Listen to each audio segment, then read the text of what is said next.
დობის ჩვენს სტუმრებს მივესალმები. მაყურებელს ვეთქვი, რომ გადაცემის ეს ნაწილიც რა თქმა უნდა კახეთს უკავშირდება. ეთნოლოგი ბატონი ელდარ ნადილრაძე და დოკუმენტალისტი ნინო კოლანდარი არიან ჩვენი სტუმრები, უკაცრავად რომლებმაც ახალ ქართულ კინოსურათზე მუშაობა სულ ახლახანს დაასრულეს, რომელიც უკავშირდება კახეთს და ბუნებრივია ისინი ყველაზე უკეთ გვეტყვიან იმ კულტურული მახასიათებლების და თავისებურებების შესახებ, რითაც გამორჩეულია ეს მხარე. მოგესალმებით პირველ რიგში, მადლობა რომ ხართ ჩვენთან ერთად. სტუდია კავკასიონი ბოლო რამდენიმე წელია აქტიურად მუშაობს დოკუმენტურ ისტორიულ შემეცნებით კინოსურათებზე, რომელიც როგორც უკვე აღნიშნე, უკავშირდება კახეთს და გააცოცხლებს ამ კახეთის ეთნოკულტურას. ქალბატონო, მოდი თქვენით დავიწყოთ თავდაპირველად საუბარი. თქვენ რა დამოკიდებულება გაქვთ კახეთის მიმართ საინტერესოა და შემდეგ უკვე ბატონ ელდარს ვკითხავ, რა ტრადიციებს გააცოცხლებთ ამ კინოსურათის ფარგლებში. დიახ, მოგესალმებით, მივესალმებით თქვენს მაყურებელს, დიდი მადლობა მოწვევისთვის. ჩემი დამოკიდებულება ამ კუთხესთან დაკავშირებულია იმ პროექტთან, რომელსაც ახორციელებს ჩვენი შემოქმედებითი ჯგუფი. პროექტი მოიცავს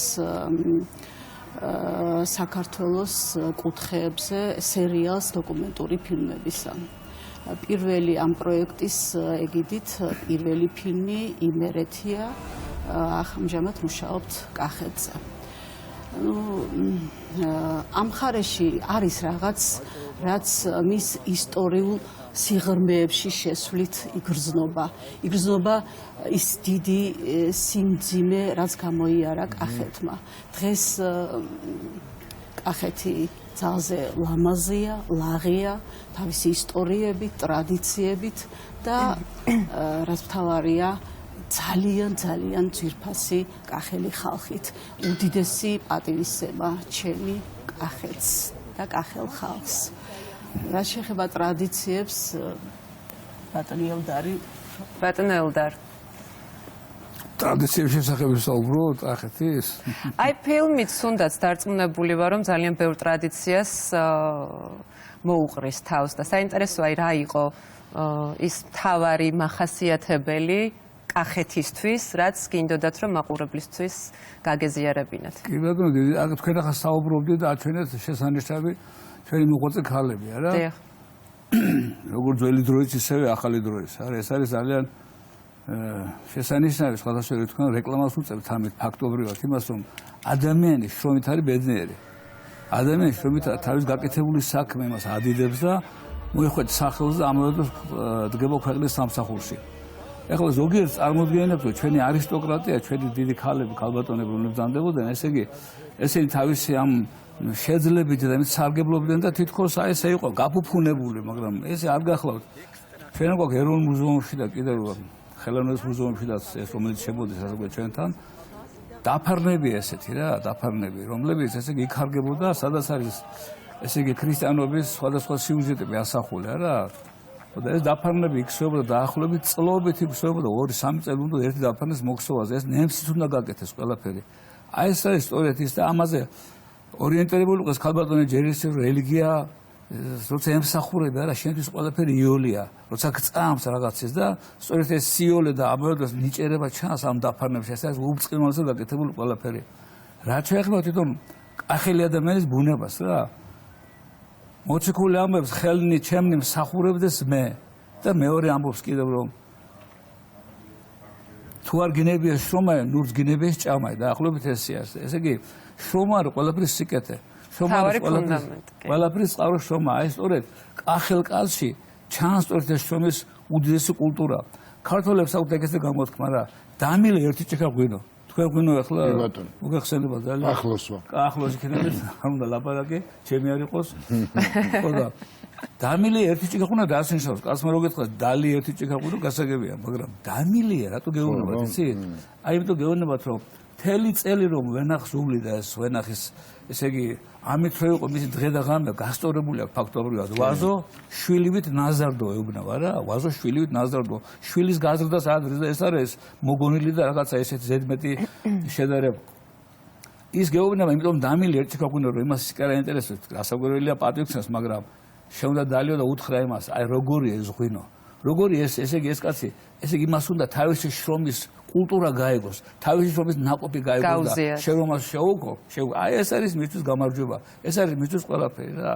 ამდენად რას კახეთს ახასიათებს ყველაფერი, ეს არის მთავარი რომ კახეთში როცა ჩახვალ ნებისმიერ ოჯახში, სადაც რომელსაც ოჯახი ქვია, სადაც კულტურა არსებობს, სადაც ჩვენი ტრადიცია არის და უპირველეს ყოვლისა იქ იგრძნობა შრომით მოპოვებული გამარჯვება, შრომის დიდება, უმთავრესი და აქედან მოდის მე დანარჩენი ყველაფერი, რომელიც ლამაზ ყვავილებად ეფინება, როგორც ჩვენ სულს, ისევე ჩვენ ყოფიერებას. რადგან მე ვენახეობას შევეხეთ ლაშა რამის. არა, გისმენთ. არა, მე მინდოდა ბატონმა ელდარმა ძალიან კარგი აქცენტები გააკეთა და მნიშვნელოვანი თაკო და მინდოდა ქალბატონმა თქვენ იმერეზე გააკეთეთ და კიდევ გეგმავთ ხო ჩვენ უაღრესად უმაგრეს სამშობლო გვაქვს, უმაგრესი მიწაწყლით და ამას ერთადერთი რაც ჭირდება მხოლოდ მოვლა და ხელის გულზე ეტარება, იმიტომ რომ ზუსტად ასე ხელის გულზე ვატარებს მე ჩვენი სამშობლო. ხო, ეს ბუნებრივია. მინდა რახან ჩვენ კახეთზე ვსაუბრობთ, აი ეს ხაზი გავაგზავნოთ. თავარი რაც თქვენს ფილმში იქნება ასახული.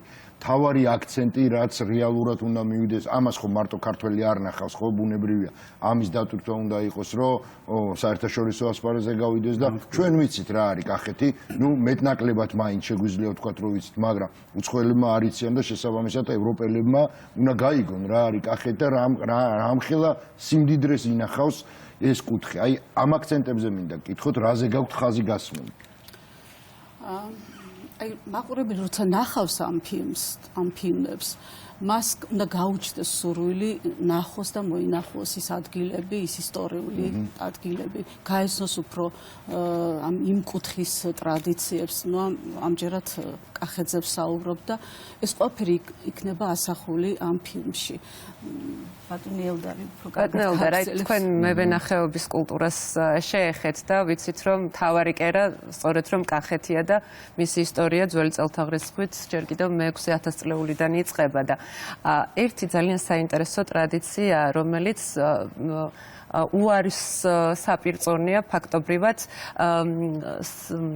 ვენახში ქალისა და მამაკაცის ჩახუტებაც კი ვიცით რომ ძალიან მკაცრად ისჯებოდაო და ეს განსაკუთრებული სისათუთე მიდგომა მოწიწება მორიდება არ ვიცი რამ განაპირობა ის რა შესაძლოა ქალი თქვენ კარგად მოიხსენებათ რომ ჩვენთვის მუდამ იყო ღმერთი რა ქალი არასოდეს არ ყოფილა უკან დაწეული ჩვენთან და ეხლა როცა გენდერული პრობლემები შემოდის ჩვენთან და გვასწავლიან ჩვენ მეუღლეებს და ჩვენ ახლობელ ქალბატონებს ის ვითომ არ მოვიქცეთ ისე რაღაც განსაკუთრებული სისასტიკით სათხლებ ეგეთრები რა მეფე ხო და თამარი მეფე პირველ და პირველმა ქალმა სიკვდილი აკრძალა საქართველოს საერთოდ იმას შეხვდა მთელი საქართველო რა კიდევ ერთხელ გემეორებ ქალი იყო ჩვენი ღმერთი სულ მუდამ და ჩვენ არ გვჭირდება ამაზე სწავლა როგორ მოიქცეთ ჩვენ ქალბატონებს და როგორ ურთიერთობა გქონდეს მათთან ყველაფერი ჩვენი როდესაც კი არსებობს თუნდაც ეს კახური ტრადიციული ოჯახი ნახეთ რა იქ ქალი რო იტყვის კაცი კი რასაკვირველია კაცი იტყვის მაგრამ ქალთან შეუთანხმებლად წესიერ ოჯახებში ასე ხდება ქალთან შეუთანხმებლად კაცი არ გადაწყვეტს არაფერს რა მეც ოჯახში ვარ გაძირი ისე როგორც თქვენ და თქვენი დედები წარმოიდგინეთ თუ წყდება თქვენ ოჯახი დღეს ან ისეთი საქმე რომ ქალის გარეშე გადაწყვეტს ესა რა რაც ეხება იმ ტრადიციას რომელიც დაკავშირებულებს ვენახთან რა საერთოდ ვენახში სიყვარულის არ ვიცი რომანტიკული შეხვედრები როგორ ხდებოდა ვენახში ეს მე არ ვიცი ეს რაღაცა შეიძლება რეჟისორული ის იყოს თავისებური ხერხი ადამიანებს მაგრამ იქაც ქალი აბსოლუტურად მონაწილეობას ღებულობდა იმ შრომებში რაც დაკავშირებულია რა საკუთრებია ერთადერთი შემთხვევა არის რომ აი ცუდო და აი შუა საუკუნეებისაკენ მაგალითად ქალის მარანში ტრიალი და ესა ცოტა უკანა პლანზე გადიოდა. ეს კაცის საქმეა თავიდან ბოლომდე და ამიტომ კაცი იყო დაუფლებული ამას ყველაფერს. თქვენ წარმოიდგინეთ რომ მარანში ხდებოდა იმდენად საკრალურია მარანი ჩვენთვის რომ ქორწილის დანიშნვაც ხდებოდა და ნათლობას კი ხდებოდა. აღმოსავლურმა ქრისტიანობამ გავსის შემთხვევა არ იცის რომ მარანში ნათლობა მაგრამ ჩვენთან იმდენად ახლობელი იყო ჩვენთვის ეს ენახი დიახ მაგრამ ამბავი ხდებოდა კიდე რასაკვირველია ის ნათლობა ხდებოდა მარანში ნათლობაში დაშვებული იყო ფაქტობრივად რა როდესაც დამთავრდებოდა რთველი არ ბარაქიან რთველი შემდეგ იმართებოდა ჩვეულებრივ ექვე იმართებოდა ეს ლხინი სუფრა და ვინც ესეთი ცოტა ლამაზი ქალი იყო კარგი ცოტა მაპატიე და ესეთი ფერხორციანი იმ ქალს ხელს მოკიდებდა და ვენახის აი რომელიმე შარში გადააგორებდა და ფრთხილად გასაკვირველია ეს ნიშნავდა რომ ხალი როგორც არის ბარაქიანების საწყისი და ყველაფრის კეთილის საწყისი ამ ქვეყანაზე, ასევე უნდა რომ ის ვენახი ადამიანის უპირველესი მარჩენალი, ასე ვთქვათ, ის არის კიდევ ერთხელ ვიმეორებ, მისი ის არის სამყარო, სადაც ის ცხოვრობს. მას სხვა არაფერი არ გააჩნია განსაკუთრებული იმისათვის, რომ იამაყოს. ეს არის უპირველესი და ეს ყველაფერი ხდება ქალთან ერთად ასაკვირველია და ეს ერთობა არის ყოველთვის ჩვენი ტრადიციის უპირველესი. აქ ცალ-ცალკე არ შეიძლება განვიხილოთ კაცი და ქალი. ეს არის ორი ერთიანი, ერთი დიდი სხეული, როგორც შექმნა ქრისტე ღმერთმა, როგორც შექმნა ღმერთმა, დიდმა ღმერთმა ქალი და კაცი ერთად, ერთი სხეულიდან გამოიყვანა, ხო, რათა იქნენ ერთ სულ და ერთ ხორცს, არა? ეს ერთ სულ და ერთ ხორცს ყოფნა არის როგორც ესე იგი ჩვეულებრივად ოჯახში, ასევე ოჯახის გარეთაც იმ საერთოდ რომლის ფერხულს ასაც ქვია შრომა და ასე უკეთესად მოულისება. ჩვენი ფილმები შესაბამისად მსახურება მივაწოდოთ. ანუ ამ როლზეც თავისთავად ხადია ხაზი იქნება გასმული ქალის და კაცის როლზე, თუნდაც იგივე თქვენ მარანი ახსენეთ, ეხა მარანში ძალიან რთული სამუშაოა, ქვეურის რეცხვა ოდის ვიხდი, თუნდაც აქ უბრალო მარტივი პარალელი რო გავალო, კაცებისთვისაც ძალიან რთულია, ხო, მაგრამ ამ შემთხვევაშიც ქალს თავისი როლი აქვს, კაცს თავისი როლი აქვს და ბაზარში მე ამას გეტყვით რა.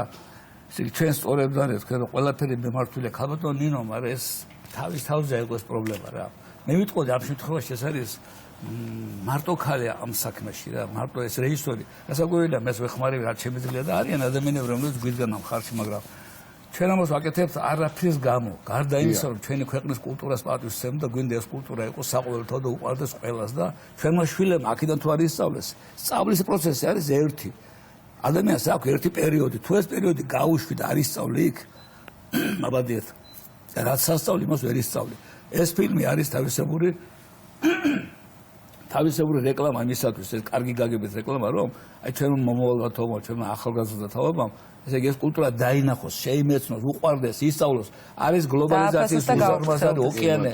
ჩვენ თუ არ გვინდა ამ ოკეანეში დავიკარგოთ, ამ გლობალურ ოკეანეში არა, აი ჩვენი ეროვნული კულტურა უნდა წამოვწევთ წინაპრაზე და ამას ვაკეთებთ ჩვენ და ეს უნდა ესმოდეს სხვადასხვა ადმინისტრაციული რანგის მოხელეებს, რომლებიც ამ რეზით უყურებენ დღემდე აი ჩვენ საქმეს. კარგი, კიდევ ერთხელ ვეთქვი, რომ ეთნოლოგი ელდარ ნადირაძე და დოკუმენტალისტი ნინო კოლანდარია იყვნენ ჩვენი სტუმრები. მადლობა, წარმატებებს გისურვებთ და უკვე მაყურებელს მალე ექნება შესაძლებლობა, რომ ნახოს ფილმი კახეთის შესახებ.